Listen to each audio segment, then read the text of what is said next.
Assalamualaikum warahmatullahi wabarakatuh. Bismillahirrahmanirrahim.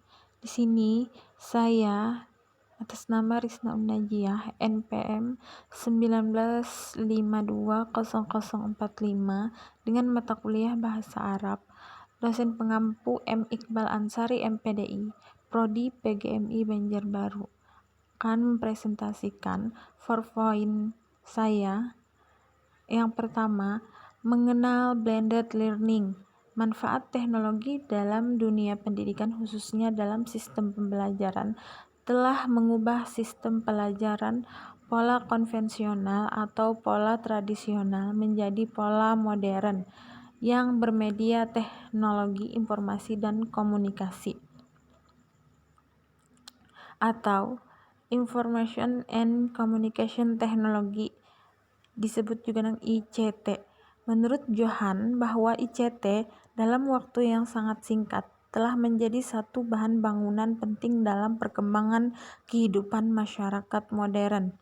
Banyak negara menganggap bahwa dengan memahami ICT, menguasai keterampilan dasar ICT, serta memiliki konsep ICT merupakan bagian dari inti pendidikan.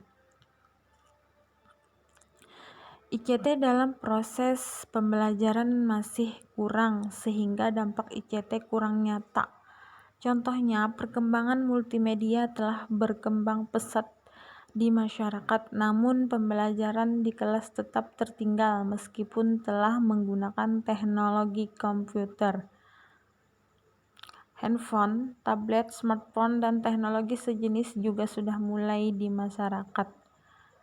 Kemudian ada beberapa penyebab kurang berkembangnya pengintegrasian teknologi khususnya komputer dalam pembelajaran disebabkan yang pertama adanya asumsi bahwa komputer sebagai perangkat keras hanya dapat meningkatkan kualitas pembelajaran dengan mengindahkan upaya meningkatkan aspek efektif dan kognitifnya. Yang kedua, karena perangkat keras dianggap sesuatu yang berbeda. Teknologi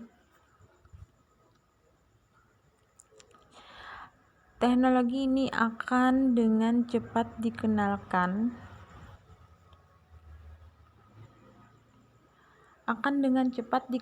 dan mendapat sambutan karena sesuatu yang baru, namun karena pengajar kurang terampil memanfaatkan beberapa saat kemudian perangkat keras menjadi sesuatu yang biasa. Dan yang ketiga, pengajar tidak memiliki kemampuan untuk mengintegrasikan komputer dalam pembelajaran sehingga peranannya menonton dan kurang berkembang. Penggunaan ICT dalam pembelajaran memberikan manfaat bagi pengajar, peserta didik, maupun masyarakat. Bagi pengajar, penggunaan ICT akan meningkatkan efektivitas dan efisiensi pembelajarannya. Bagi peserta didik, penggunaan berbagai teknologi akan memberikan kesempatan belajar yang lebih berkualitas.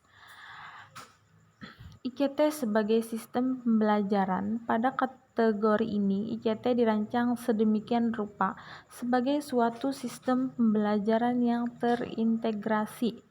Abdullah menjelaskan bahwa untuk dapat memanfaatkan TIK dalam memperbaiki mutu pembelajaran ada 3 hal yang harus diwujudkan. Yang pertama, peserta didik dan pendidik atau pengajar harus memiliki akses kepada teknologi digital dan internet dalam kelas, sekolah, dan lembaga pendidikan, pencetak para pendidik atau pengajar.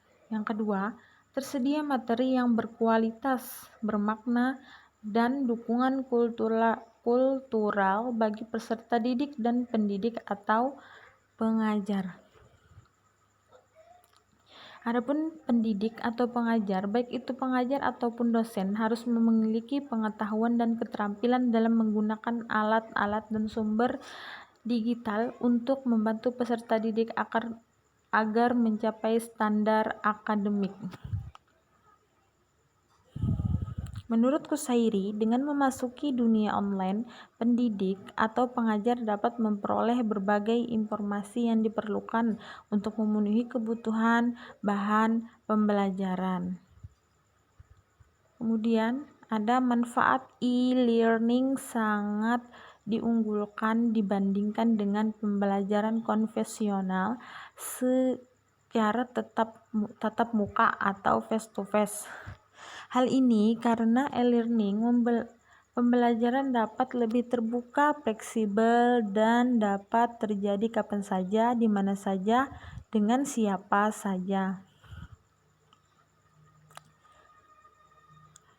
Tetapi untuk mengarah kepada pelaksanaan 100% e-learning, seringkali kesiapan SDM menjadi salah satu tantangannya. Masyarakat Indonesia sering sekali mampu menyediakan infrastruktur, tetapi optimalisasi perangkat dan efek keberlanjutannya masih selalu dipertanyakan. Nah, menurut Nur, dari studi yang ada, kendala terbesar e-learning adalah interaktivitas langsung antara peserta didik dengan instrukturnya. Bagaimanapun belajar menurut proses dua arah, peserta didik memerlukan feedback dari pengajar dan sebaiknya sang pengajar juga memerlukan feedback dari peserta didik. Nah, kerangka pikir TIFAC memberikan cara untuk mengidentifikasi ciri dari pengetahuan yang diperlukan pendidik, pengajar untuk mengintegrasikan teknologi ke dalam pembelajarannya, sementara juga menyadari kompleksnya pengetahuan yang dapat dimiliki pendidik atau pengajar yang memiliki banyak aspek.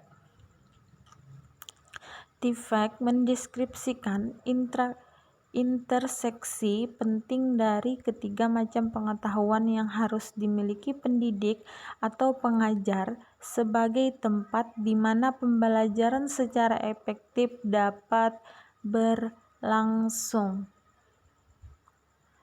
Blended learning menggabungkan ciri-ciri terbaik dari pembelajaran di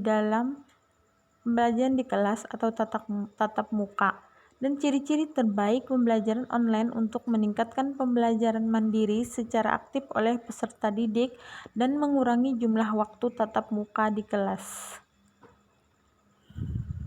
Konsep blended learning. Blended learning merupakan istilah yang berasal dari bahasa Inggris yang terdiri dari dua suku kata, blended dan learning. Blended artinya campuran atau kombinasi yang baik. Blended learning ini pada dasarnya merupakan gabungan keunggulan pembelajaran yang dilakukan secara tatap muka dan secara virtual.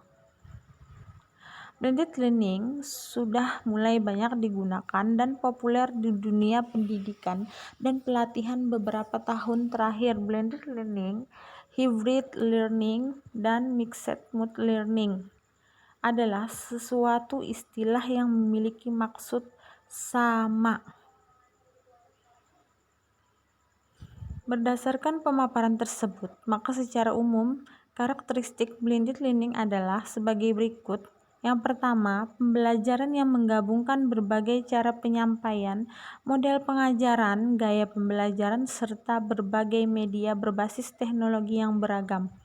Yang kedua, sebagai sebuah kombinasi pengajaran langsung face to face, belajar mandiri, dan belajar mandiri via online. Dan yang ketiga, pembelajaran yang didukung oleh kombinasi efektif dari cara penyampaian, cara mengajar, dan gaya pembelajaran. Dan yang keempat, pengajar dan orang tua peserta belajar memiliki peran yang sama penting, pengajar sebagai fasilitator dan orang tua sebagai pendukung. Blended learning adalah sebuah konsep yang relatif baru dalam pembelajaran di mana instruksi yang disampaikan melalui campuran pembelajaran online dan tradisional yang dalam pelaksanaannya dipimpin oleh instruktur atau pengajar. Prinsip dalam blended learning adalah komunikasi langsung tatap muka dan komunikasi tertulis online. Kemudian Pada intinya, tujuan dari blended learning yang dilaksanakan adalah untuk mendapatkan pembelajaran yang paling baik dengan menggabungkan berbagai keunggulan masing-masing komponen, di mana metode konvensional memungkinkan untuk melakukan pembelajaran secara interaktif, sedangkan metode online dapat memberikan materi secara online tanpa batasan ruang dan waktu, sehingga dapat dicapai pembelajaran yang maksimal. Nah, itulah hasil presentasi PowerPoint dari saya. Salah hilap mohon dimaafkan. Terima kasih. Wassalamualaikum warahmatullahi wabarakatuh.